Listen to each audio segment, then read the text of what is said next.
Hey, hey, don't miss the play.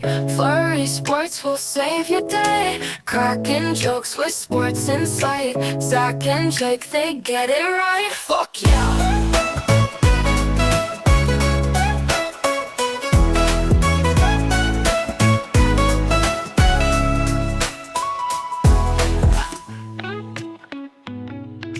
Hello. Welcome back to the Flurry Sports Podcast. Apologies for last week. Someone stole the vocal cords of both Jake and myself at the exact same time. The timing was impeccable. Yeah, it was great. It was awesome. Put out that little 1 minute episode, and people thought I was doing a bit. It was funny. It wasn't a bit. It was something though. But we're back. We're better than ever. We're well rested, and we're here to talk about a lot of football stuff. We got college football playoff stuff, national championship next week from today. Recording this Monday. We got NFL wildcard weekend, still one game left to play. But Jake just asked me before the show, about Miami. Do I know how much money Miami is making? Please tell me, because this is very interesting. I love sports business shit. Well, I think it's very interesting. And the thing I want you to keep in mind, because I think it adds to the pettiness, is that they were weirdly put in a situation where it was gun to their head. The committee somehow made it. It must be Notre Dame or Miami. So I want people to remember, because Notre Dame would have likely, assuming they win all the same games Miami does, which is a big if, but let's say they did, they would have made the exact same amount, because, Zach, the ACC has a clause. Miami football is in the national championship against Indiana. The ACC has a clause, which, as I've looked into it, I've dubbed the please Clemson, don't leave clause. That is, if you make the football playoff, the ACC is the only conference that does it. You do not share your revenue with anyone. The team who makes it banks it. That's how come I looked into it. And honestly, the two articles I found, one was like Clemson was considering leaving for the ACC at one point, and this was ushered in. Same with Florida State. Ironically, one of the things they mentioned was it was also kind of an endeavor to get Notre Dame to maybe join. Be like, hey, you could still, still make it. Obviously didn't work, but that was an interesting hypothetical for Notre Dame. You could have made the playoff, kept all your money. So to track for folks, so everyone knows how much money teams make, and keep in mind that usually every other team that makes it splits amongst their conference. They make $4 million for making the playoff. So that's big for James Madison, by the way. Huge. True. Congrats. $4 million for the quarterfinal. Totally butchered that word. Okay. $6 million for the semifinal, and then another $6 million for reaching the final game. So that gets them to $20 million total that they just keep for making the championship game. And the extra sprinkle on top, Zach, do you know where the championship game is being played? Yeah, it's in Miami. That's insane. It is in Miami. And wouldn't you know it, there's a clause in the NCAA championship game I have to think is just for Georgia and Miami, which is, of course, we would still give you your travel money, even if the game is in your town. So therefore, Miami is banking an extra $3 million for their travel to their home stadium. Good for them. I mean, wow. Miami Hurricanes went from they did not make the ACC championship game. Right. Yeah. Not conference champion. No. Can't hang that banner. No. Can't. Yeah. By the way, that's a big ups for Duke. True. Yeah. Hey. Yeah. Only one ACC champ, and it's them. They get none of this playoff money, though. So Miami has already banked $23 million. The school, I believe, receives another $10 million if they win. I think there's a winning bonus. Well, they've already made 6 for making it, so maybe it's 4. But anyway, the team that wins will get another bonus. Yeah. So they could potentially make that. But hey, $23 million to worst case scenario get fucking steamrolled by the Hoosiers. I mean, great. I mean, there's so many things so in favor of Miami here. You get to showcase the stadium. You get to showcase everything down there. It's a home game. A paid-for home game. Showcase the fans, for all the recruits. You got an extra $3 million just to, that's a travel budget for recruiting now. Book a coach bus, do a lap. For the past 10 years, every season, somebody says the U back this year? Is the U finally back? Yeah. With this budget, why would the U's back now? Because I like Cristobal. If he doesn't go anywhere else, like go to the NFL or something, like I think he's perfect for that school anyway. Offensive line guy. I mean, come on, great coach. But yeah, recruiting is going to be insane. And then Carson Beck, who I hate and I still don't think is very good, showcases you can get paid, go there, and win. Perfect. They are in a perfect situation to build a powerhouse, and they play in the ACC, which obviously is great. Yeah, and that was revealing to me I was like, some random fucking ACC love. I do love the inside baseball of sports, so finding out that makes sense. And best I could find, I think Mountain West has not Mountain West, sorry, Big 12 in my heart, the Mountain West. But Big 12 also has a pretty hefty. You keep more of your profits in the Big 12 than the Big 10 or the SEC, which makes sense because how the hell are you supposed to get anybody to agree to play for you? So that was cool to see. If like that makes sense. And then it all clicking as people were like, they still get fucking travel money to the Hard Rock is crazy. I hope they blow the budget on the travel too. Everyone they all fly it in helicopters. Yeah. You know? I like all my money, by the way, wouldn't cost $3 million. In my head, I was like, everyone gets a mobility scooter like you get at Walmart. They all roll in. That'd be good too. That'd be fine. Kind of rest the legs. Yeah. Yeah, absolutely.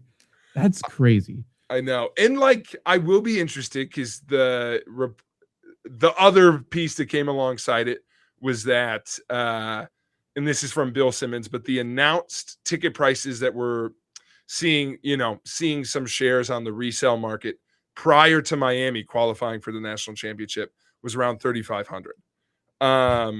Those numbers have jumped to some standing room only tickets are going for about 12 grand. Now that Miami has made, the home team's there. They're there, and Miami population has money. Well, and you know who does too? Hoosiers. So it's like if Miami goes great, but the people reselling, Hoosiers just in their championship game down in the South, they sold out 80-20, the crowd. Against Oregon, against Nike money. So I think Indiana is going to travel pretty good. I'll be interested what the percentage is because Indiana has traveled so well so far. You would think that any tickets that had sold previously leaned Indiana. Right. Yeah. Regardless, Miami fans couldn't have expected to be in the game. Except the Indiana crazies. Fans did. For sure. Some insane people. Yeah. And there's some football fans there, which, we're going regardless and blah, blah, blah. How do you feel about Miami? Like, is Miami the right? I was having a moment of like, we've gotten a good setup for a true Cinderella story. And I don't know how I feel about Miami being our Cinderella. They're not the Cinderella, especially it should have been when Ole Miss, right? Coachless Ole Miss. Ole Miss would have worked. And then obviously some of the smaller schools, but Indiana's been billed as the underdog, even when they're fully not, right? They've paid every single player on their roster. They can still say, and it's true, we don't have a single 5-star on our roster, and we are in the national championship. It's like, yes, but the rest are 4 stars, But regardless, they're not a true underdog. They're billed as an underdog. They call themselves just a cast of misfits because it's just all transfer portal players. Again, it's true. This will not work most times. They got it to work one time, and they're the underdogs in most people's eyes, regardless of, Miami not even making their conference championship, I guess. Yeah, I think the only thing that has made it, I think in a bubble, Miami would be like a true, like maybe a touchdown favorite. Like as the playoffs started, I think they would have been a touchdown favorite. Indiana has been so dominant. I think the actual spread will be close. Oh my God. By the way, is there anything better in the whole world? Opening game pick 6. I've never rooted more for a favorite in my life. It happened and I'm like, fucking get him, dude. That's fine. Oh. Walk them. It was so loud. That pop is insane. And at that point, what's more fun? I mean, then the other Oregon came down, scored or whatever, and Indiana responded. But like, if you take that pick six and then you pile on and it's like a 50-0, that feels like the most fun. God, I just wish that would be Wisconsin. You know, wouldn't that be fantastic? It is the most fun football game I've ever watched. It's called Packers Cowboys like 3 years ago. Yeah, Packers Cowboys a few different times. Yeah, for sure. Yeah, the one that was in the cheerleader show. You can't remember which one was just on Netflix, but they got to the playoffs and all the cheerleaders are like, "This is our year," and I'm like, "I watched this playoff game. 'Tis not your year." So that was a fun rewatch. But no. So also, by the way, anything better, and you don't get this in the NFL much, but high school and college all the time. Anything better than a scouted pick six? Like they were all over. They're like, yeah, you're throwing the fucking out route, dude. See ya. Well, it's just like, I'm in your mind. I know exactly what you're gonna do. Like, and he didn't want to play for the Jets. Did you see that? Yeah. Hey man, you got to protect your stock somehow. Who would, dude? How does it feel that we're getting drafty already? Draft talk in full swing. Hey, right there, Packers. Focus on this right now. Boom. Yeah, full mindset for most NFL teams. I'm so excited for the NFL draft. It's time. Let's Packer skip everything else. Fully adjusted. Yeah. Yes, I've been ready for it since right before kickoff. And then the game went on. Wisconsin sports is so beautiful, by the way. Wisconsin sports does this every single time. Yeah. It's disturbing. It's the most evil thing in the world, but every single time. And I love being with Wisconsin sports fans, hearing them talk, because it happens every time. You go in negative, we're fucked. We have no shot. Whether it's a single game, whether it's a season, whether it's a series, and then they make you believe. And they do not let you down until they finally get you on board. And the Packers were up in the fourth quarter. Bears fans were booing. Caleb Williams is throwing a temper tantrum on the sideline. Nothing could go wrong. And you finally fully believed the Packers were going to win. And it's like, you know what? We don't need Micah. We are going to the Super Bowl. We fucking got this. And the most colossal collapse of all time happens, and no one deserves to be on this roster anymore. Get everyone out. No. I hate it. Move the team. There's obviously, as we record this, I don't know how much we want to get into it because it almost certainly aged like milk because the LaFleur news is probably going to break either extension or otherwise as folks listen to this. But sure, obviously that's been a big talking point coming out of this. I think a good example of like what happened, my dad, I told Zach before the show started, I got in a bit of a screaming match with my dad just over the thought that he wasn't even, he's like, I mean, they're not even considering firing LaFleur. I'm like, did you watch the fucking game? They're definitely thinking about it. And I don't know if they should. The game's got me in a fucking choke because I don't know if they should or not. But you know what I told them, and I stick by this. You know, it's a bad fucking sign. When's the last time you remembered that LaFleur was on the Falcons staff the year they lost 28-3? That had left my brain, and I've seen it on the online like 10 times in the last 24 hours because it's like, guess what? He's a fucking bum, I guess, when it comes to comebacks. When we hired him, he was also one of the worst rated offensive coordinators in the NFL. Bring him in. Hey, we see something in him. We see something. And gotta tell you, he's exceeded expectations. And then I don't know. Has he? I don't know. I don't know. You know, it's a pretty easy thing to do. Lead a team to a winning record with Aaron Rodgers. Pretty easy to do. Yes. And like his last spin, that's what I don't get. That was my argument, is like, he's clearly justified to be moved on from with this last span post Rodgers. For sure. Yeah. I would understand both ways, but clearly there's an argument to move on. Of course. Yeah. Yes, for sure it's a discussion. For sure it's talked about. And if anyone's saying it's the way you lose, if they just lost, there still would have been a conversation, honestly. But the way you lose is, I mean, history just repeated itself. It's terrible. Yeah. And then the fact that it's the Bears makes it much, much louder. Do you know the last time a Bears quarterback beat the Packers twice in a season? Just twice. You know who it was? Is it Smokin' Jay? No, it was before him. Oh my God. Grossman? It was before him. McMahon? Jim Harbaugh. No. By the way, I'll just reveal the riddle to this. Jim Harbaugh, they asked all the NFL coaches heading in the playoffs what current NFL coach has more rushing yards than Bo Jackson. It's Big Jim. It's Jim? Wow. Jim's got more rushing yards. He's a scrambler. I guess. I would not have guessed that. I mean, of the coaches, I guess I would have picked it, but you know why he's a sicko too? They asked him about it, and he did not know they were going to ask the question. He goes, "Yeah, but only 4 more."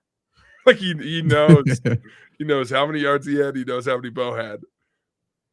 I don't know the timing, how it matches up, but I assume he knew while it was happening.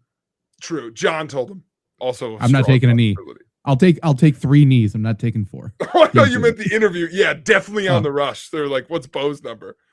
Yeah, for sure. Yeah, live counter in his head for sure. The whole Packer thing is wild too, because you're totally right. Where I was like, it's when you least expect it. I was like, we're gonna fucking crush them, you bitches. Wisconsin basketball. It's happened. The Brewers this year. Everything happens going into the season.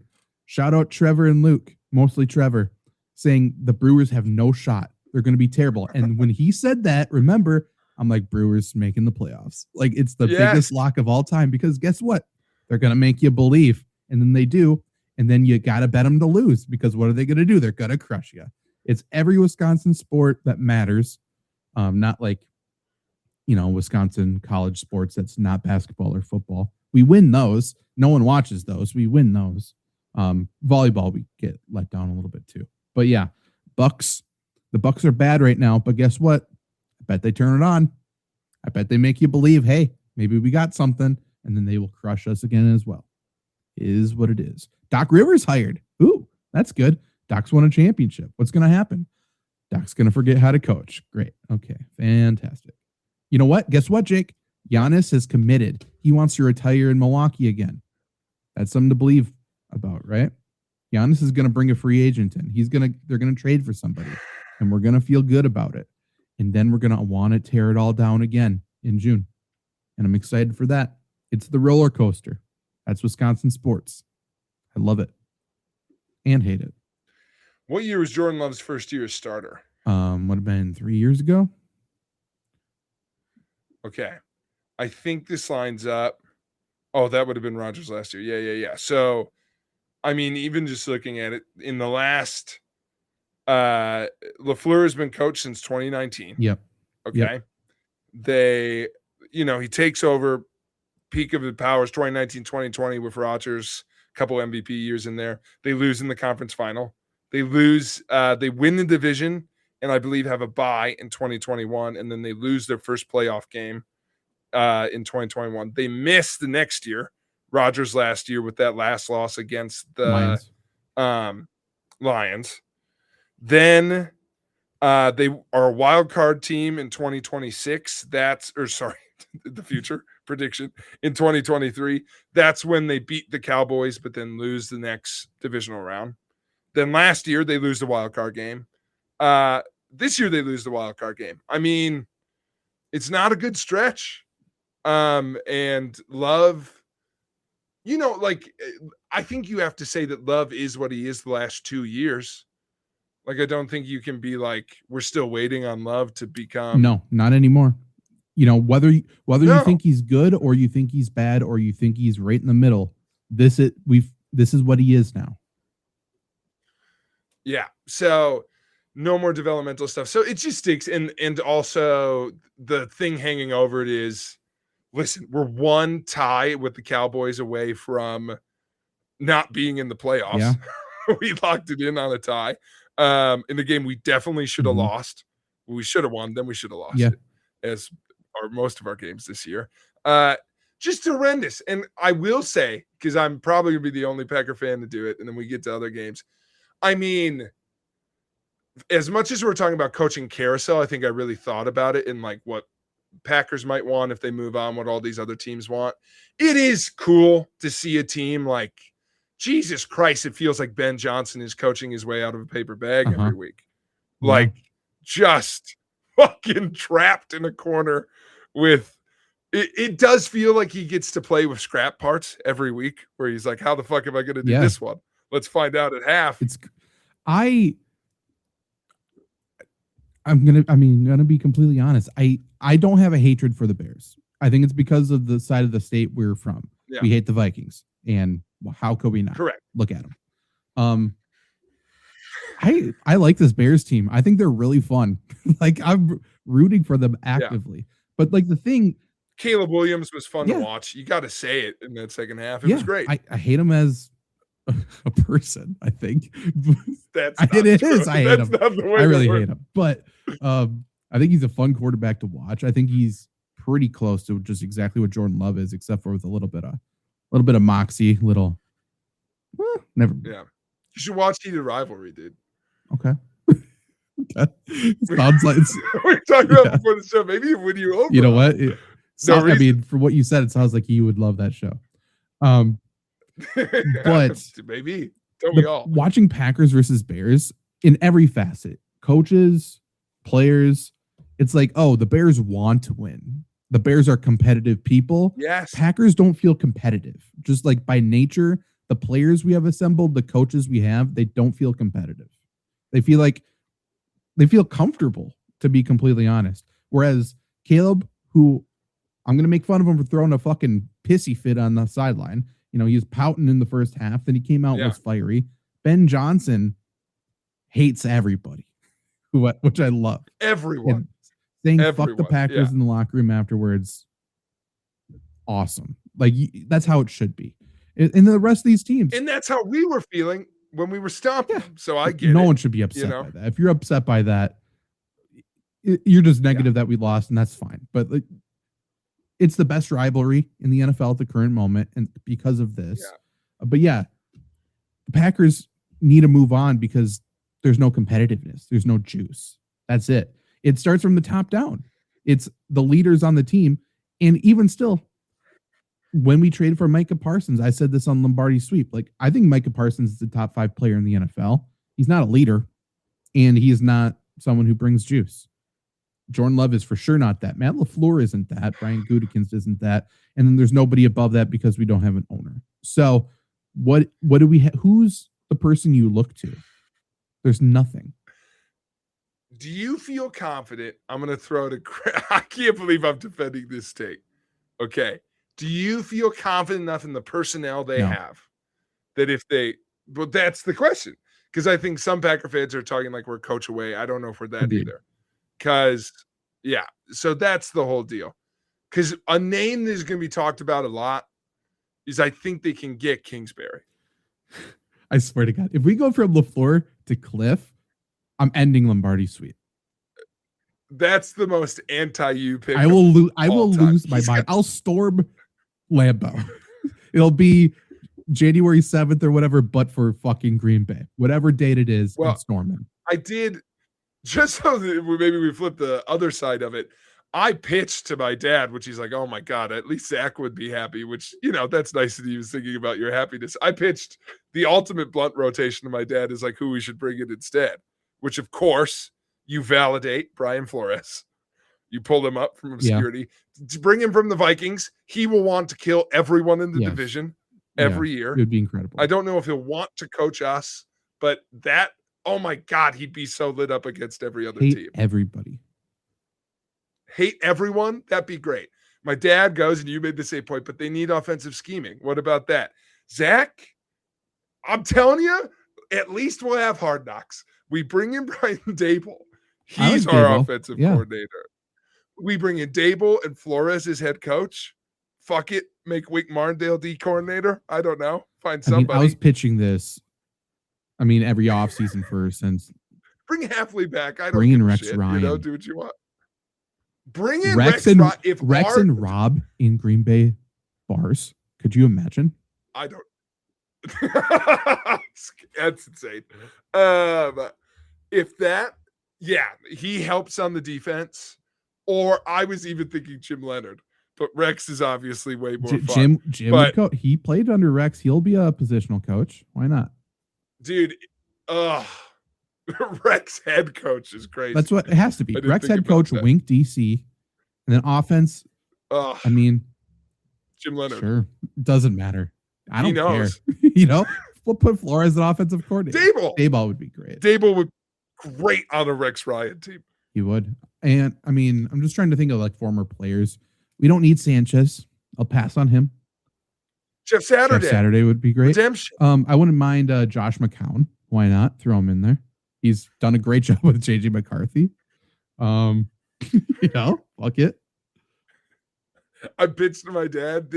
I'm making fun of myself. Okay, everyone, I've already realized was my mistake.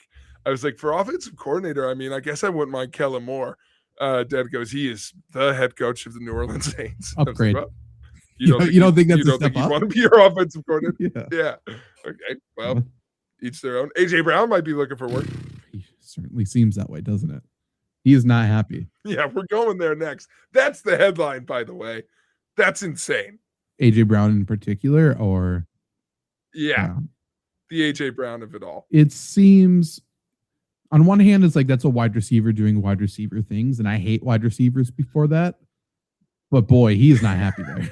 He's not okay with it. No. And like, I know this shouldn't have been my main focus, but it just happened during the game. Have we ever had he's in a lot of commercials? Yeah, he is. It feels weird because he's a star receiver, but he's not like a star NFL player, in my opinion. And I think it drives him crazy. I'm going to put a spin on this. No one did at the time. I don't think it was a good look when he was reading on the sidelines. I know no one said that now, and it might be a hindsight 2020 thing. People were like, "What the fuck is this guy doing? Like, he's not into the game." You know who never had to read on the side? Like, name another big NFL talent that was like, "Boy, was I a basket case until I started reading my book." It was Bible verses, to be fair, but I mean, I love the Lord too. Take a look at our boy in Indiana. Yeah, the Lord playing defensive line. Mendoza absolutely did. He loves nothing more than to cut a promo on God. It's fantastic. If you haven't seen that clip, by the way, look it up after lines. Quote for quote. I want to thank God. Our defensive line out there today was really getting after it, and God is really good. And it's like, did he play? Did he play down? A couple thoughts. What did we do? But it was either 3 technique. I missed that. Might as well have been. And that's. Where would you line up God? You get one spot. Wow, that's a fantastic question. Some would say quarterback. No. We know no. Because we can get a game man. We can get like Joseph at quarterback. It's just someone to just play point guard out there essentially. Zach, this is our derail, by the way. We're going all the way around. Biblical figures. I mean, to be completely honest, this is my thought process. So you're talking, Luke. You picked a great time to get in here, by the way. True. We talked about him. Mendoza talked about him on the D line. I took him one step back at middle linebacker, but I'm going to be completely honest. One more step back. I want God playing safety, roaming the field. He's everywhere. By the way, isn't it crazy? You imagine God at safety. He just plays exactly like I was thinking Troy Polamalu. I've seen God play football before. It's happened. Luke thinks God is built like Tony Siragusa. I can only imagine many offensive linemen had a chat with God going up against that man. The goose. If anything, Vince, we're not even a Vince Wilfork. We go straight to the goose. I like it. I think otherwise, God might be a pulling guard. Could you imagine getting fucking earholed by God? God at the second level? Oh my God. Literally. I mean, it would be. To be honest, if there's a current player who plays like God, it might be Penei Sewell. The dude's fucking everywhere. He's the greatest athlete I've ever seen in my life. That's true. Or tight end. And it was just Gronk the whole time. Could have been. He might have been Gronk. Gronk was. He was everywhere. I was watching a throwback Patriots game the other day. He was ridiculous. It wasn't fair. Unbelievable. Game wrecking. It's unbelievable. It feels like watching it. I think it was a game from maybe like 2010. It really wasn't that long ago. It felt like a game from the 80s, and there's one player who's very much better than everybody else. And it's like, okay. Or it's like a high school game, and the one player from Regis is committed to Wisconsin. It's like, oh, the kid who's a half a foot taller than everybody is going D1. That's crazy. That's what Gronk feels like every time he stepped on the field. It's also, people don't understand, they also Gronk is out there teaching people how to play defense against tight ends. Like he's like you see in real time safeties not understand what they're supposed to do. In watching it, like made me remember how upset I was when everyone was talking about Tom Brady's the greatest of all time. I'm like, he's throwing to Gronk and he's throwing screens to James White. He's not doing anything. Well, it's honestly prime Gronk and prime Devin Hester share a thing in my mind where I'm like, shut up and let him play, you know? The NFL needs a Devin Hester-like player again. That would be the most exciting type of player to bring back. Luke is so right. I could see God working back on a crackback block. I mean, absolutely. God's getting downfield. God's working for it. I also think God could run like Mike Allstott. God plays fullback. That's true. I mean, the most God-fearing people, that's what there's a lot of Allstott-fearing people too. So I think that's completely fair. Fuck you, Luke. Luke said, to be honest, God is starting under center for the Pittsburgh Steelers tonight. The Steelers lose, I do think Rodgers takes his helmet off, looks up into the heavens, and just fucking transcends. We never see him again. He will just float up. Yeah, it'll be one of the most weird things of all time. Do you think if I was him, I'd play this game just like melted on ayahuasca? You only get to do it once. I've seen him do it. It was that Bears game. Halftime, he came at the end of the game. He had a Southern accent. It was the greatest performance I've ever seen. Yeah, he does that moment from time to time. He has the greatest moment in NFL history, which is flipping off a sea of Bears fans. Is the best moment of all time. Just screaming, "Fuck you, Adam!" Yeah, the picture is incredible. Packer quarterbacks have a tendency for that. There's so many good Favre pictures that are like similar to that, or like that snow picture. The Rodgers one is the Bears thing. There's great. They even got a good one of Love. I don't know how he must have posed for the camera, but yeah, it's incredible stuff. It's incredible. I mean, it's good. I also think there's an argument God was Julius Peppers. Prime Peppers is very good. Yeah. Or honestly, you're right. If it is a middle linebacker, it's Luke Kuechly. Luke. And he had to retire. He was too pure, like God. True. You know? Yeah, he fell on the sword for sure. Kuechly or like a Patrick Willis or something like that. Yeah, I think Kuechly's like psychic like powers of knowing what play is about to happen. I think that's my favorite theory. Kuechly quit football because he was bored. He just always knew what the other team was going to do. Does seem that way. And now he's like doing broadcasts and he's like breaking down everything. He is a super genius. They put him on a Statcast. Yeah, it's unbelievable. He's scary. He's very scary. He should be smart and I love him. He could coach. You know who I was thinking about the other day? If this is the most you move of all time, we call Andrew Luck off the mountain. For anything, honestly. Just add him to the call team. Him in head coach. Head coach would be very like a Civil War general. He's general manager or whatever at Stanford right now. Put him at general manager. He can do it. Yeah. I love Andrew Luck. So you're speaking my language. He's on the list. We need He's on the short list. Andrew Luck running a football team in the NFL. If we got fucking Matt Ryan now president of operations or something with the Falcons or personnel, I'm not sure. But for whatever reason, the Falcons think Matt Ryan is capable of doing anything because he won one MVP he did not deserve. I don't understand it, but we need more Andrew Lucks. Peyton Manning should get it together and just do something in football instead of running a broadcast company. I think there's a real chance he answers Tom Brady's call, talks about it. Peyton? For which role? In Vegas.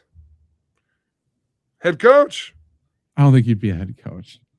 That's the most Stu Gatz thing I've ever said. That's very all confident. That's very Stu Gatz. No backup. Head coach. He should be a GM though. I think it could be. I mean, that would be Let good. Eli head coach. Peyton can GM. Tom Coughlin. What's he up to? Nothing. I can only imagine nothing. The reverse Kurt Signetti. Never heard one good thing about him. No one likes Coughlin. Not a single soul. Matt Strahan has Strahan is brutal. Michael Strahan has never said one nice thing about him, and that's brutal. True. Yeah, he goes out of his way. And he talks into the microphone a lot too. So yeah, it's a great point. He does. I mean, we kind of started talking about the Eagles game. The Sirianni Brown interaction is also the part that, like, because Sirianni afterwards has a moment. If you like read the quote, I feel like Sirianni in real time realizes he may have a problem because he like starts the quote and he's like, "We're on good terms." I mean, I think he knows how I feel about him. Like he's realizing, like, you know what? I've been talking a lot, but maybe I haven't listened enough. You know? Yeah, and he's like, wait, he's not here? Like, he's like, oh, okay, things are bad. Things are really watching bad. too much Scrubs because that does feel like a scene like JD at the end or something where it's like, oh no, now I finally realized it's all coming together. That is true. Yeah. And a dope ass song plays you've never heard before. Of course. Yeah. Dashboard Confessional is going crazy right now. The Fray. Yeah. Yeah. But San Francisco scores 13 in the fourth quarter. I mean, this game doesn't look as sexy as the other ones, along with the New England game. But I mean, this one, unlike the New England game, truly dramatic, like the whole way down. I don't think it's going to get like enough praises for maybe because of the Buffalo game, like and the Chicago game. Obviously, we just already talked about it. Like this being maybe the third best comeback in the weekend downplays what was a great game. Obviously, one game left, but 12 lead changes in the fourth quarter. That's the most all time in Wild Card Weekend. Just it was absolutely crazy. It was great finishes all around. But yeah, I mean, Eagles had every opportunity to win. I understand Jalen Hurts didn't play good. I understand he's not a good thrower. I don't know what he could have done in the fourth quarter that was any better. Like it was just in people's hands. They just dropped him. AJ Brown can throw a temper tantrum all he wants. Make the catch. Make the catch. Should you have caught a pass in the second or third quarter? Sure. But you got it in the fourth quarter. If you're a star, if you want all these treadmill commercials, AJ, you got to make a catch. Okay. By the way, if the Eagles are doing it right, I'd be like, we'll trade you whenever you want. You say the word. You have a one-team trade, and it has to be Tennessee. You could leave whatever you want. The door's right there, but we're sending you back. Have fun. Go for it, buddy. Absolutely. I'm nervous he goes to like fucking reunite with Vrabel in New England or something. I think he might go to the team that just beat him yesterday. Feels like Shanahan gets his hand on him, and suddenly he's like one of the best in the league again. I feel like Shanahan's done with wide receivers that have personalities, though. I think Shanahan might be done with wide receivers. Maybe. Brandon Ayuk, I hope he comes back for the Super Bowl or something, and then Shanahan just benches him. Fuck that. Like Shanahan is coaching his ass off right now. He deserves all the praise in the world. The coaching has been unbelievable. And amidst all that was Matt LaFleur this weekend, which is not his fault. That's my takeaway, I think, for the weekend. Like, you can tell which teams are coached well and which teams just aren't. Yeah, and like, I think that has always been the thing is I think Sirianni has had some wild heat on him. But it's like, hey, man, if I think this is probably the best example. If Campbell gets shit for being too nice and too risky, you get shit for being a hothead. Yeah. It's the price you pay. It's not your decision-making. It's the fact that you are well and true a great fit for the Philadelphia Eagles, and you can't keep a lid on it some of the time. And when they're winning, people love it. And when they're losing, it's terrible. But all I'm saying is that will be the reason he eventually gets fired. Sure. Like, because there isn't another reason to. But, even so, they should have won that game. And if Lane Johnson played like he told me he would, he said he's playing. And that's why I bet the Eagles to win. I bet the Eagles to win the Super Bowl. I did all of that. And then Lane Johnson's just inactive. If he plays that game, they win. I mean, every fucking day of the week. It would have been a blowout. Yeah. They would have easily won. Also, maybe just hand it to Saquon a couple more times. Maybe you win that way too. Yeah. I think, and we can maybe get into predictions more fully when we go through all the games too, if we did go that route. But I do think I'm sticking with my thought last week, which is like, I just do kind of think I'm in on the Niners. I just think they can do it. It hurts them. I I feel like they're going to beat the Seahawks still. Feel that way. And they shouldn't. And then you're in the championship game against, either Bears. They will be favored against the Bears. This is not the week for me to shit talk the Bears because they're finding ways to do They it. were terrible. They were terrible in the game. Bears were not good. If they survive next week too, I'm not going to feel more confident about them. So yeah, I feel like San Francisco. I think San Francisco has the best route of the NFC to the Super Bowl. No, or the Rams have to. Has to be the Rams. I don't know if we're ready to jump to this game. My favorite game of the weekend. Carolina fucking had them, dude. Did. Carolina had them. Maybe that's why I'm not in on the Rams, because I'm seething.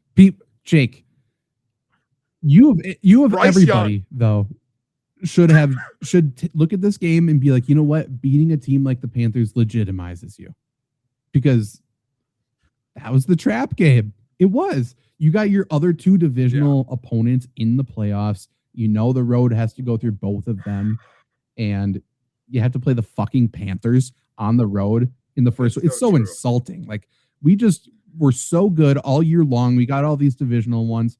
Matthew Stafford's clone came back from injury and has been playing terrific. We get Devontae Adams back, and you're saying we have to travel to Carolina for a playoff game? Us? Are you kidding me? Just insane. And then Puka goes bananas in the first quarter.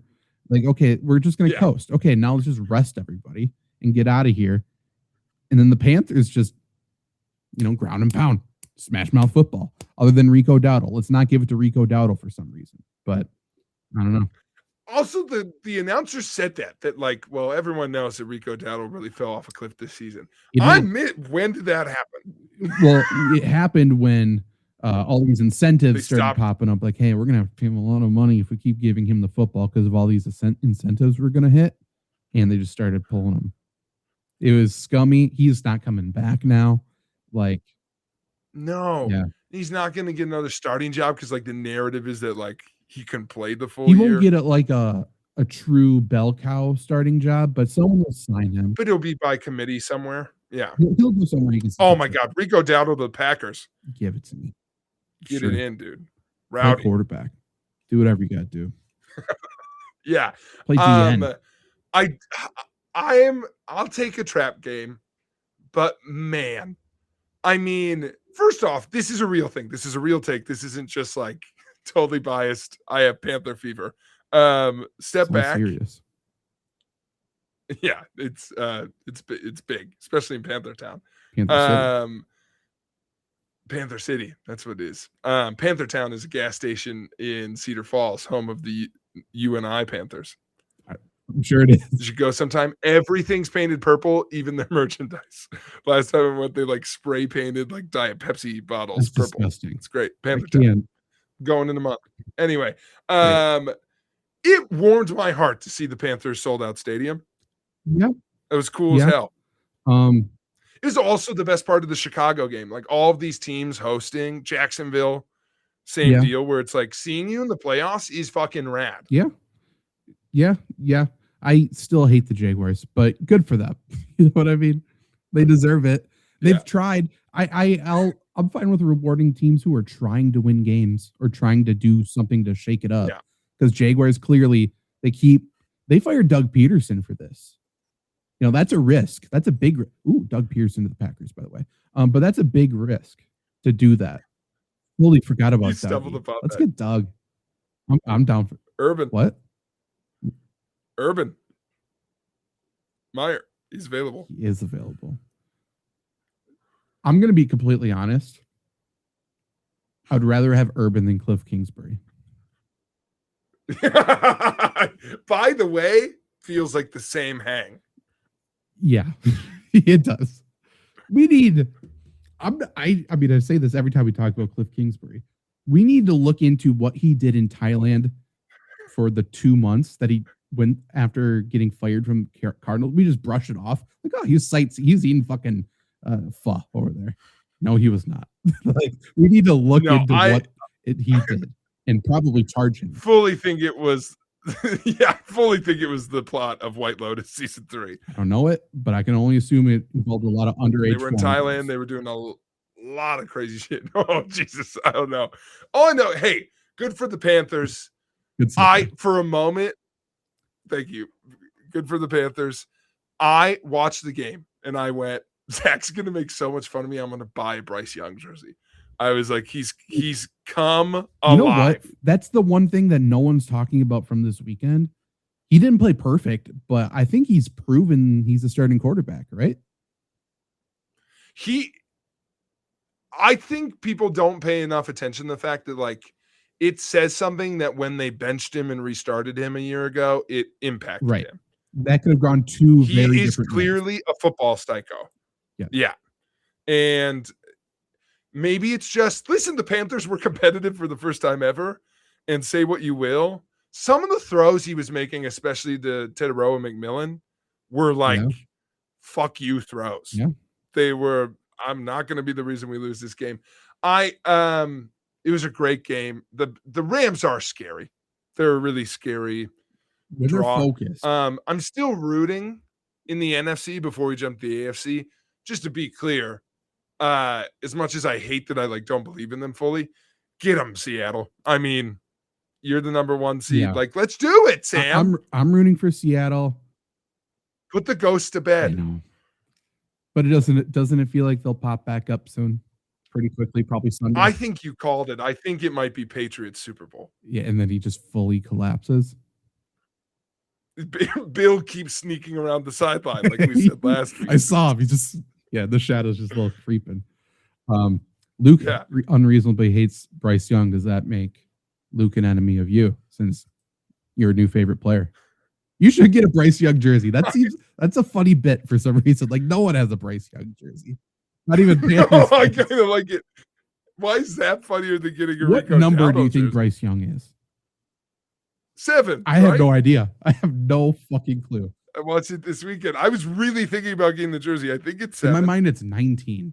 And or is it 0? I don't know. I'm looking right now. 9. Fuck. You said 7. It's 9. Okay, that's why I thought 19, I guess. Yeah, he is the most. That's not even fair. I was going to say he's the most boring quarterback in the NFL. I don't know if that's fair. I just don't think we talk about him whatsoever. We don't want to watch him. There's nothing about him that interests me. I'm sending you a t-shirt on Facebook right now in case you want to show it. There's a t-shirt that is Bryce Young, Ted McMillan, and Rico Dowdle as the Step Brothers photo. The Step Brothers. Are you getting it or what? I got it. It's sent to you right now. I know. I'm saying, are you getting that? I think I might. Look at this shirt. Okay. Let me. It's visual. It is a visual bed. I'll get it up on the. Okay. And by the way, Luke, since you're listening, I just think it's like to say I unreasonably hate someone. I don't know how to push back because it's like, well, if you know it's unreasonable, I mean, that's fine. That's a good point. That's a good point. Yeah, if it's unreasonable and you acknowledge it, I think it's me and JJ McCarthy, who everyone's coming around on. Big 9 fan over here. Why is it not? Let me bring this up. By the way, we didn't talk about enough when he randomly shoved a ref. I mean, he was going crazy. What do you want him to do? Look at that. It's a good shirt. Not a bad shirt. Not a bad shirt. That shirt would have gone crazy with a cigar in the locker room had they held on against the Rams. Oh, for sure. For sure. What could have been Panthers making the Super Bowl would have been very obvious, very easy to do. I know. So now we get 49ers, Seahawks, Bears, Rams on the NFC side. Bears, Rams scares the fucking shit out of me. I got to tell you, let them have it, Chicago. I don't know why. Now I'm like, I mean, go. I don't want them in the Super Bowl at all, but beating the Rams is a little funny. Because and this is the lock of the week, if you're making a bet this week, Stafford's throwing a pick to this Bears team. Correct. And when is it going to be? And how bad of a pick is it going to be? Yeah. Because that's terrifying. And, San Francisco just had to claw like crazy Does that mean they come in a little sharper against Seattle? By the way, I don't again, know. just to stay, I'm rooting for, I hope Seattle comes out and fucking whoops. That'd be great. They've been a wagon. They're good. They should. AFC side to jump there. I mean, Buffalo hangs on. Just unbelievable. Buffalo was I did a bet for the AFC. I bet Buffalo to make the Super Bowl. Again, I think they're going to make and lose. That was their trap game, right? This week. Can you have a trap game on the road? Yeah, that's what I'm wondering. They should have lost that game. So I don't know. I'm not sure, but they're not a good football team. Watching that game, like, they are no good. This is not a good football team. Josh Allen's not playing very good. And they're guaranteed, I think, against Denver. Probably right, yeah. And what Denver shows up. Denver's offense can show up and be non-existent. Denver in Denver, though. I mean, Denver should win. I will pick Denver to win. They should just run the ball easily and win, and their defense should destroy Josh Allen, who's already hurt. Yeah. But it wouldn't even be a little bit surprising to see Denver lose this game. No. And then Pats, who were the only, you looked great team, I think, whistle to whistle. And I was looking up headlines and stories that people have written about or whatever this week or today, reacting to the weekend. Yeah. One that I read, the only one that I found was kind of funny and interesting, is someone said the Patriots still have not beat a good team this year. What do you want them to do? Sorry, I don't know. They just beat the Chargers. Great take, though. Whoever went home, cooked that take, feels great about it. Went in sad. It was that's a perfect Stugatz take of how perfectly unsustainable.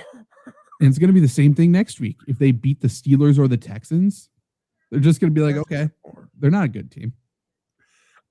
I also, what I like about it is I think it's such a funny take because if you beat a team, you know what I'm saying? It's well, they can't be that good. We beat them, so. Right. How fitting would it be, though? The Bills feel like they just got the monkey off their back. No Patrick Mahomes in the playoff. I heard someone say Sean McDermott must be fired if they don't win the Super Bowl because the Chiefs aren't in it. Right. Finally, the boogeyman's gone. And then, oh my God, the boogeyman's in the division now. Oh, no. And by the way, the boogeyman is the fucking Patriots. Again. Oh, no, our window's closed. Are you kidding me? We wasted it.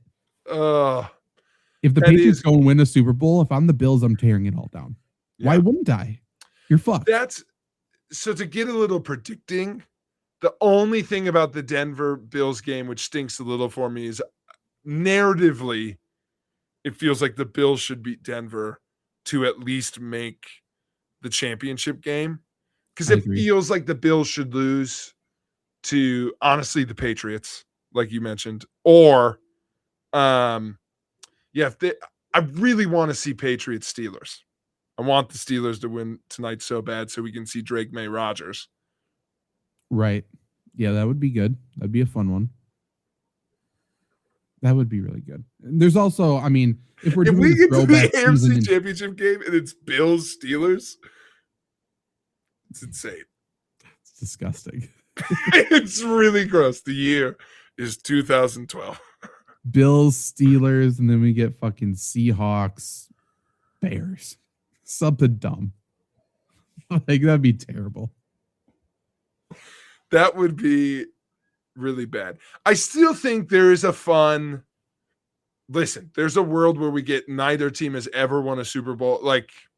Seahawks, Bills. Nope, Seahawks won the Super Bowl. Never mind. Yeah. I did this yesterday too. Forgot about Russell Wilson. NFC, everyone's won. Everyone's won one. Correct. So never mind. Not a possibility. And the Bills feel like they shouldn't win a Super Bowl. What would they talk about? It's not right if they win. Then they're not the Bills. They always have to have that, the trophy that's just out of reach. I thought of that earlier when you mentioned the Bucks. The Bucks haven't been the Bucks since they won the finals. No, it's not interesting anymore. Not my Bucks. Not Andrew Bogut going for 22 a night.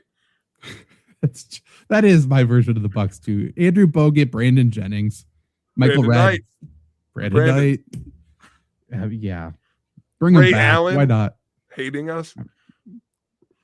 I hate Ray Allen. He can go fuck himself. What do you mean Russell Wilson did not win a Super Bowl, Luke? That's incorrect.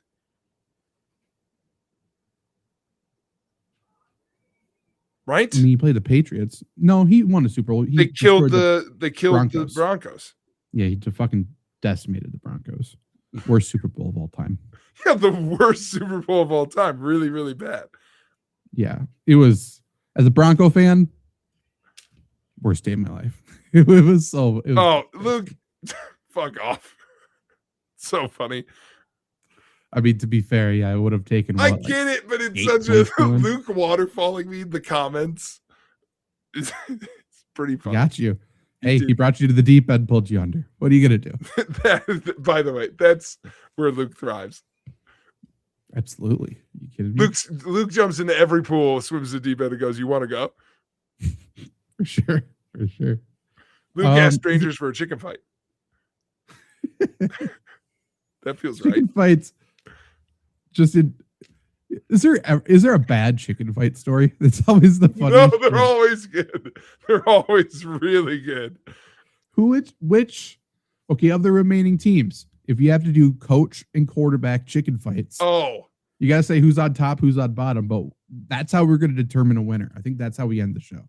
All right, great. I think there's immediately a favorite in my mind. Okay. So let's go through them. All right. So in the AFC, if we're assuming, let's just assume both. We're going to talk about both teams. So we got DeMeco and we got CJ Stroud, which that's a good one. How tall is DeMeco? Probably like 6'3", 6'4". He's a big dude. That's definitely a contender. Okay. Yeah. Then Tomlin Rogers might be one 6'1". of the worst. I think he 6'1". Tomlin Rogers might have to be on bottom. How tall is Mike Tomlin in your mind? To me, he's like 5'7", 5'8". That's not correct, but he seems very small. 5'8" is what he's 5'11", though some sources from his playing days might show slightly different figures. Yeah, I don't know. Shoes for sure. I think we find out Mike Tomlin's 5'8" when he gets in the pool. Luke has landed on what I believe is my lock answer, which is Drake May on top of Vrabel. DeMeco and Vrabel don't care that anyone's on their shoulders. I don't think Drake May is made for chicken fights. And I think if Vrabel's not on top, it's a funnier picture. Like I think he gets upset. You've cracked this wide open. You know what? Okay. This makes a huge difference. Is it a best of 3 or is it a best of 1? Oh, it's a best of 1. We don't got the pool. Really, it's 1 and done? I mean, like head-to-head rounds, teams are fighting. Do you have a best of 3 or is it you knock them off once they're out? Such a silly thing to it's not because the best coaches adjust, but if it's 1 and done. All right, we can do best of 3 tournament style. I'm fine with that. Okay, guaranteed Patriots are down 0-1 right away because Vrabel's on bottom. He's going to demand to be on top. I'm not saying it's better, but that's what's going to happen. They try one on top, lose, adjust. I don't think so. Vrabel on Sean top. Payton has to be on top of Bo Nix. I don't want to skip over that funny visual. And he wouldn't even be concerned with the other team. He would just Sean Payton might win because no one wants to touch him in a pool. No, Sean Payton's not 5'11". Who's worse? Sean Payton and Bo Nix or Caleb Williams and Ben Johnson? Oh, God. That's like the worst matchup of all time. Here's the only thing. You said, Vrabel's not. I think Ben Johnson is built for chicken fights. Sure, Caleb is not. No, but Ben Johnson might whip Caleb around like a pool noodle. He might. He would get so. Sean Gruden on top of Derek Carr is a funny visual. Thank you, Luke. That would be a good one. That'd be a fantastic one. Tomlin on top of Big Ben. That's the only thing Tomlin's thinking of with Rodgers is what could have been. It's true. Tomlin, I feel like, is afraid of heights. I feel like Big Ben's a little too big. I'm just imagining shirtless Sean Payton on top of Bo Nix's shoulders, or Sean Payne on bottom. Maybe he has to be on bottom, because what is the one physical feature we know about Sean Payne, confirmed to be true by multiple sources? I don't know. He's got a huge dick. It's the only thing from those coach photos. Do you remember that? They did all the coach photos. He went viral because of his bulge. The Kelsey's talked about it. Oh, okay. Really? But yeah, it's a thing that happened. Like, he has a big bulge. So I don't know if he could be on Bo Nix's shoulders. Might be, distracting up there. I mean, it might be. Okay. Okay, so sorry. Either way, I think they're out. I don't think that's a winning combo. Who wins the AFC? Is it Vrabel and May? Vrabel and the May, other one would be McDermott and Josh Allen, which is strong. Yeah, I don't think that's a bad one. Or Miko and CJ Stroud. That's a very good one. I think that's a very, very good one. I think it might be Miko and CJ. It might be. Or Drake May and Vrabel. He's good. McDermott, I don't know. I don't know about him. I think he poked someone in the eye. Dirty fighter. Dirty. Yeah. That's how he gets CJ Stroud out. True. It's like, oh, you're accusing me of cheating? I got cancer. What do you want me to do? Yeah. Like, that's what he's Josh Allen immediately goes under the water. He doesn't care about his own life. True. That's a good point. No. McDermott, Josh Allen are out. What was that? On the NFC side. Okay, so I do think Vrabel and May will win. Okay. AFC. I think that's fair. NFC, so we got Stafford and McVay, not very good, I don't think, right? No. Shanahan, Brock Purdy is terrible. It's really bad. That's very bad. That's so bad. The NFC's bad at a chicken fight of the teams remaining. They are. However, McDonald is very good. Mike McDonald. Yeah, he's got Sam Darnold. He does have Sam Darnold, who might be great in a chicken fight. That's like his secret skill. Like, it's the one thing he's been training for. He's been in a lot of pools. I'm trying to see if I can get Brock to Stafford holding McVay is really bad. McVay is for sure on top, but maybe I'm not right. Maybe they would be okay. I think McVay would be a try hard. I think that's good for him. Really mean. Yeah. In the NFC, effort will get you a long ways because Shanahan's not going to try. He's drunk and he's not happy to be there. So I think 49ers are out. Ben Johnson and Caleb. Again, Ben Johnson's great. I don't think Caleb's anything.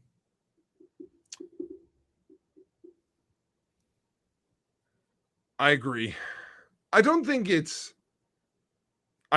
the worst one there. I think the worst one there is Purdy and Shanahan. But right. But I agree. Randy, I did have a good weekend, but I don't know why it's making me nervous that you said. Randy says, I heard Jake had a lot of fun this past weekend. I had a great weekend. I don't know where you heard that. So it makes me a little nervous, but a great time. Everyone's talking about it. Carmelo and George Karl. It's good. George Karl in any situation makes me. Luke mentioned a nightmare one earlier because James Harden is about to be the 9th highest scorer all time. Harden on D'Antoni, all time bad, all time terrible. That would not be good at all. D'Antoni, where is he?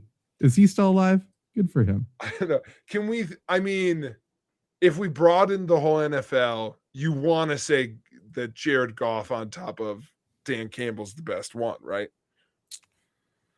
Dan Campbell would for sure be the best. Jared Goff's another one. I don't think he's good. I don't think he's got. Put Amon-Ra St. Brown on his shoulders, they'd kill someone. Maybe, probably, because Amon-Ra would be too try hard. He would go way too hard for it. As much as I hate him as a person, he'd be good at chicken fights. Andy Reid would be terrible, but he'd have a great time. Andy Reid's a good bottom, though. I mean, yeah, but I don't know. That would be funny. I'm trying to think of an all-time combo that would have been really good. You know who isn't terrible is Todd Bowles, Baker Mayfield. Not terrible. No. That's not bad. Todd Bowles would really give him. And Baker would be good. No, that's good. Baker would be good. Yeah. I'm trying to think of like big lineman coaches. Right. There aren't that many. Jeff Saturday, Phillip Rivers. I mean, that'd be fantastic. Yeah. Get that going again. Yeah. What about Aaron Glenn, Justin Fields? Not bad. I certainly don't think bad at all. I don't think great. And being before they broke him up, Dayball and Jackson Dart would be fantastic. Oh, what could have been? Or Dayball. This was secretly what the Giants were good at. Dayball and Jones would have also been good. Dayball and Jameis. You set them up with any of them. Dayball's sick every time Russell wants a chicken fight. Yeah, sorry. I just got out. I just ate. Can't go in the water. 30 minutes.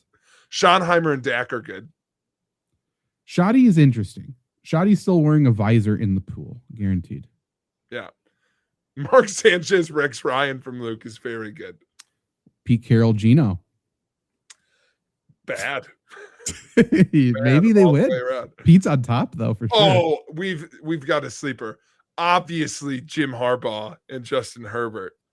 Oh, yeah. Honestly, they would give the entire playoff field a run for their money. That would have been a very good one. Yeah. Oh, Liam Cohen. Nightmare in a pool. He's a nightmare wherever he goes. Yes. He is. Get a pep talk from the one reporter. Sure did. You got it. Keep your chin up. Hey, you got this. You're good. I think he paid her. Probably. Hey, you just lost in dramatic fashion to a team that you're much worse or much better than, but you know what? We're happy. Go for it. You're good. I had this thought, which is like, because I've been this guy before, because my whole life, and you know this, I'm like the type of like plucky, sappy person where it's like, if something goes really bad, I could see someone coming up to me and be like, hey, everyone, doesn't he deserve some credit for being here?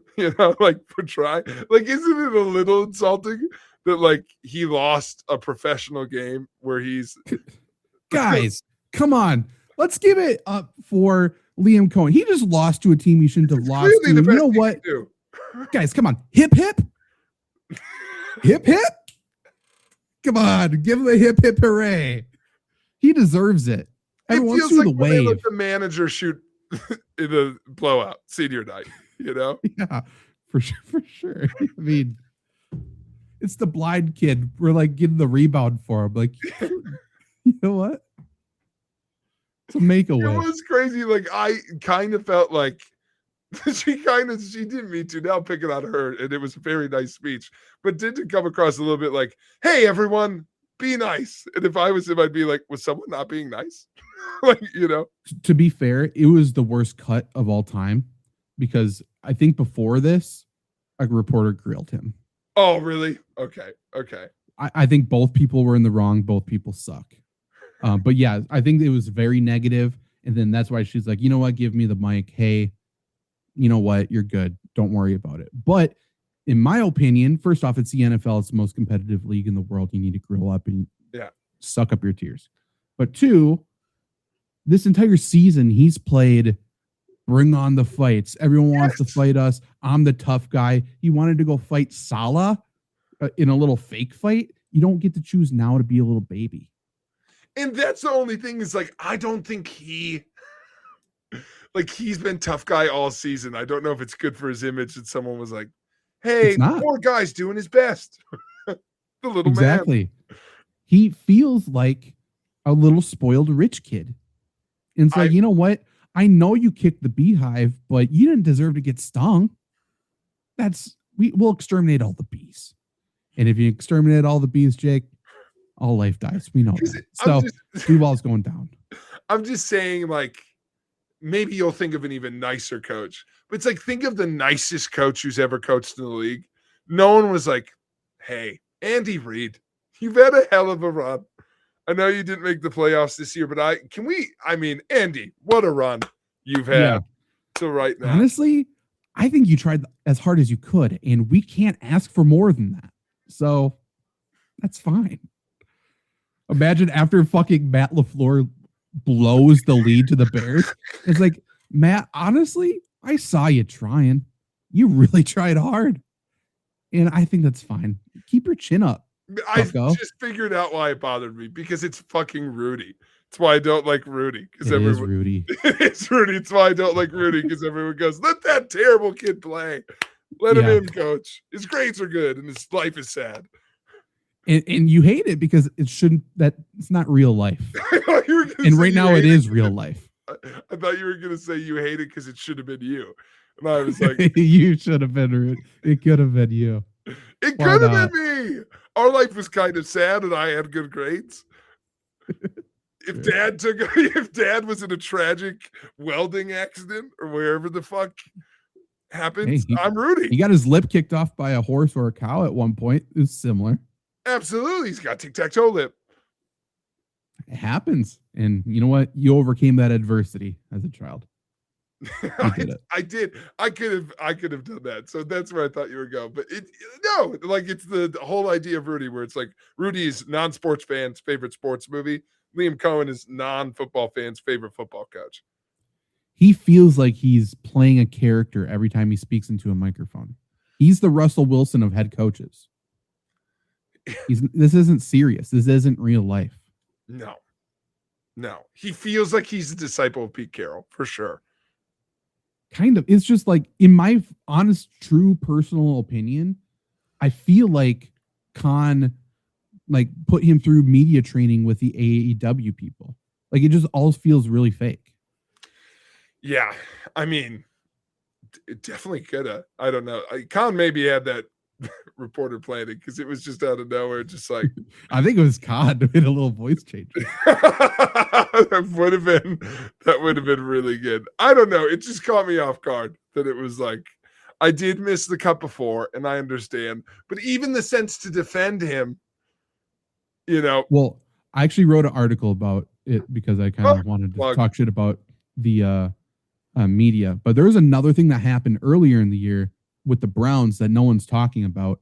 But the reporter didn't even ask a question. He said he wants to share how he feels, which is already like, go fuck yourself. To Stefanski. And it's like, I hope this isn't the last time I get to talk to you, because I think the way you've been treated is really unfair. Every time you go out there and coach, you have the worst offense of all time. You put an inferior product on the field. I just want you to know that. And Stefanski's like, thanks. Like, what do I do? Yeah. What do I do with that? So it's like, you're trashing ownership. So you put them in a shitty situation. You're telling us how you feel. Who gives a shit? But also, I think the offensive coach has a little bit of something to say about the offense that you're saying is inferior to every single person you step on the field with. I don't want to knock the lady, because she was being nice. Like, yes, she was. I think it came from a genuine good place. And she was like actually interacting with him a little bit and was kind of talking to him, not the room, which I appreciated. So that was good. He did react like, finally, someone notices what a good boy I've been. Wrong time, wrong place. Yeah. Like that's something you say to him after the press conference. Like, you can't do that. I don't even want to say she should have done something different. But like, for him, I don't know, answer the questions, and maybe someone else, or maybe she could have like, hey, how do you feel about the season? Like, tell me. I don't need to tell you you did good. What I'm about to say is not fair, to be completely honest, and it's not something I necessarily believe. I don't believe it. I don't know why I said that. I don't believe it. But it gives a very, very bad look for women in sports, because that's going to get fully criticized and under a microscope. Yeah. It's like, and what are they doing? Guess that's what I'm saying is, let me jump on that a little bit, because I think that's unfortunate. It's the only clip of her we have. And now it's like, I'm sure no one knows her name. No, and I'm sure she was reporting the whole fucking time. It's like, right. This kind of also feels weird to pack on him, but where it's like, I'm like, if Cohen takes it a little bit more fucking on the chin and like helps her out a bit, like, why does she have to do his PR for him? Right. And you could have said something more after it. Like, I appreciate what you're saying, but Yeah. Thanks. You know what? We just lost a fucking game, and I take ownership for that. You don't need to be like, you're right, and I am also the victim. And by the way, thanks, Susie. You know, or like let's call it out a little bit. Instead, he's like, you're right, whoever you are. It just I totally you're so agree right. with you. It is and hard also for me. the guy before is a dick. I don't want to take like I'm sure he cut into him. That's fine too. That's why like media people, these journalists, the issue, they suck. They fucking suck. And the issue is their notability, their celebrity is going up with like the way their role is now and everyone's following them and stuff. The importance of their job is going fully down. We don't need them anymore. They're supposed to be a vocal box for the fans, give the fans information, ask the fans questions to the coaches, the players, the whatever. We now don't need that because the teams are able to just post their injury report online. They're able to do stuff like that. So now they're acting outside of what their role is. That woman was acting like a therapist. We have others, reporters who went to Syracuse for journalism and now are football experts somehow. They're giving their analysis. And they think their opinion matters because for some reason they feel entitled enough that they think they're part of the team and they need to share their thoughts. That's why that guy's sharing his feelings about the team is like about that Browns team. He's criticizing the team because he thinks he knows better. That's insane. We can't have that. Like journalists right now, just shut up, report what was said. You are a telephone. You are the string in the middle of two cans. That's all your role is. Just do that. You don't need to speak up. You don't need to give analysis. You don't need to do anything else. We're done with you. You stink. That's the issue right now. It's so annoying. It's ridiculous. Yeah, and it's like it's also crazy because it's like I'm looking into right now, but Lynn Jones, it's come out now as the reporter who was supportive. By the way, McAfee had a very similar reaction to ours, so I'm like, well, here we go, Pat, we're in line. But she's been in the fucking industry for like 20 years, from like what I'm seeing here, and it's like to your point, she probably felt obligated to say something because what he said was so fucking crazy. And now she's the story instead of the guy who was an ass about it. So it's not fair either way. Yeah. Correct. And her mission, I assume she's like, mission accomplished. Now it's not, the story is not how that question and Liam Cohen's answer, whatever it was, just looking like a full doofus or whatever.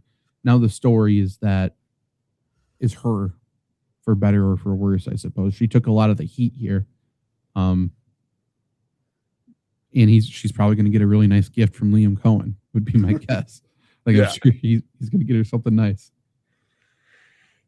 Yeah. And like, it is, you just got to hold your up, okay? Ladies and gentlemen, Duval is crazy. It's a crazy thing to say in her quote. Yeah, she said Duval in the middle. But no one's ever sounded good saying Duval. Leave it alone. Find a new phrase.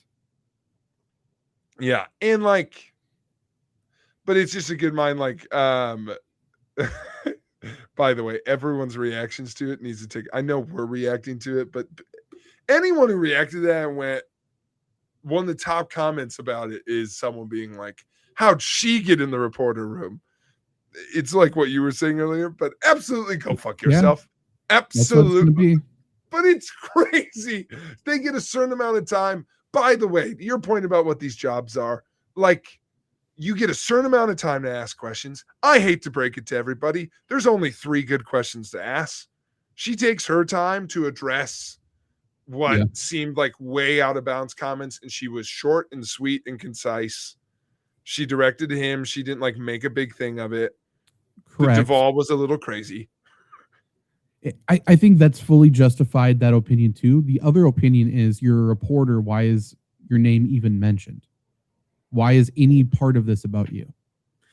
And the only thing I'll say to that is what you said earlier, which is I don't think, unlike the Browns guy, hers was clearly a response in the moment to the something Browns else. Guy was crazy. The Browns guy is crazy. Whereas this is like, she didn't say her name. She didn't like use it to connect to the paper. She just was like, that felt a little out of line. So it's like one of those things where it's like, I totally agree with you. And it seems like in the reaction, she's like, I didn't think people would care about it. I just was like, she's also a lot older than Liam Cohen. Liam Cohen is a little fucking baby. So she's like, stop picking up this child. And let's be fully honest here. It's Liam Cohen's fault. It is Liam Cohen's fault. It definitely is. It's also Trevor Lawrence's fault. That pick was terrible. Yeah. You said she's been doing this for 20 plus years or whatever. She's been covering the Jaguars, I assume, for pretty much that entire time. She was covering the Lions for 5 years and has been covering the Jags for close to 15. Cut her some fucking slack. Well, that's what I'm gonna say. She has never had any notoriety. She's like, I didn't think anyone would care because she's never said anything anyone's ever cared about because she's been covering shitty football teams and nothing ever matters. For a Jacksonville TV station. Yeah. Like she's been able to say whatever she wanted into a microphone for 2 decades and it's been irrelevant the entire time. And no one probably noticed because it was nice stuff, you know? Like maybe this is her bit the entire time. Who knows? Her bit is like kindness. Like it's like if listen, this doesn't happen if Liam Cohen is any other coach in the NFL. So, you know, he's got to react. A reaction or what? Like no other coach makes a reporter in the room feel like they have to stick up for him. Can you think of another coach where someone would hop in and be like, "Hey, don't pick on the poor baby"? I just feel like everyone else in response to the first question handles their business. They would handle it differently. I think you're right. The other thing, like maybe Mike McDaniel at first, but then everyone fully turned on him. Maybe Matt LaFleur at first, but everyone kind of knows what he is now. Even them, to give them some credit, I've seen clips of Matt LaFleur shooting it back at a reporter, and certainly Mike McDaniel. So it's like I've seen that. Even like I've never seen him shoot back at a reporter. But you want to know the nice guy way to do this if you're going to go uber nice guy? I've seen reporters like get on Dan Campbell's case. Dan Campbell goes so sad, golden retriever. No one, you don't have to say anything because Dan owns it. Here's the thing. So Liam Cohen couldn't handle getting pushed back and was a little baby about it. Now it's like, let's go back and revisit everything we've seen this season. Please, let's change the course of history and let Saleh and him fight. Let's just see what would have happened. He did a fake hold me back thing. I wish no one held him back. I wish Saleh could have came and, got in his face. I wish Saleh had a moment to realize what was happening. Yeah, he had no idea what was going on. No one's ever picked a fight with that guy. No one's ever picked a fight with Saleh. He didn't know what to do. He didn't hear him. He waited until Saleh was on the other side of the field. The camera was on him. It was a wrestling promo. You know who would also react that way? I feel like that's how Penei Sewell would react because he's like, no one's ever wanted to fight me. He's like, what do you mean you want to fight me? Yeah, that's Trent Williams too. It's like, really?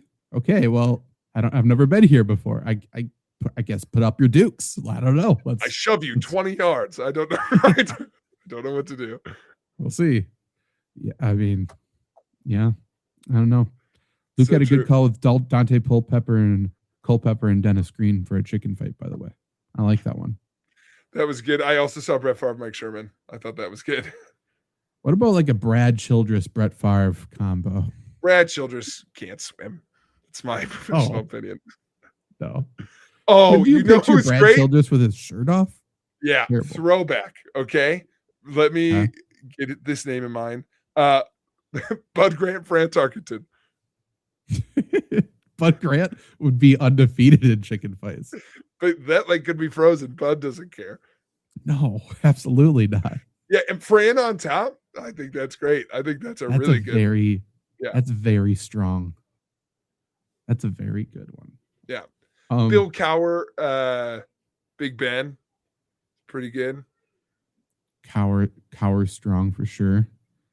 Do you get Cowher Bradshaw? Does that be old Terry Bradshaw? Yeah. I mean, Terry's how many chicken fights over under you think Terry Bradshaw's been in? like 102.5. That's the over-under line. He's been in so many. An obscene number. Yeah, really high amount. Yeah.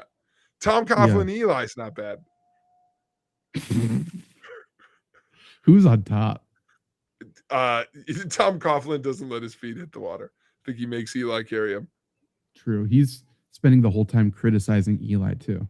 Oh, ready for this poll? This is the type of shit where like I feel like my sports break kicks in. Now I can think of all these pairings. Jim Mora, Arch Manning. Jim Mora, Arch Manning. Mike Shanahan, RG3. That's very good. That's very, very good. I will say my favorite one I saw in there, actually, I think Luke was the one who called out Mike Singletary and Kaepernick. Kaepernick, oof. That would be an interesting one. Even Jim Harbaugh. Yeah, that would be interesting. Yeah, is that his best combo? Yeah, you don't want Alex Smith on there. Oh, what about Mike Zimmer and Teddy Bridgewater? Mike Zimmer is another one. He's in the Coughlin category for me. He just hates to be there. Old white who's so negative. I'd have to look up what quarterbacks he was with, but technically Forrest Gregg was a head coach. So he's got to have some good pairings. Yeah. Forrest Gregg's a monster. Art Shell. Very good one. Art Shell is great. Yeah. Yeah. I mean, get Holmgren in there. Holmgren can do it. I was thinking about Holmgren and Hasselbeck. Yeah, and Hasselbeck. That'd be good. Okay, so that's a show. We'll be back. That is the show. We'll be back next week. We did a lot of chicken fight talk. So I think if everyone, two pieces of homework. One, go listen to the band Chickenfoot. Fantastic band. And two, send in your best all time, maybe, NFL chicken fight combos, head coach and quarterback. There's got to be some good ones. Maybe I'll type that into AI and maybe that's an article. Maybe that's a video. I don't know. That's something coming to Flurry Sports very soon. We'll be back next week to break down what the conference championship matchups will be. And sorry about last week. Goodbye.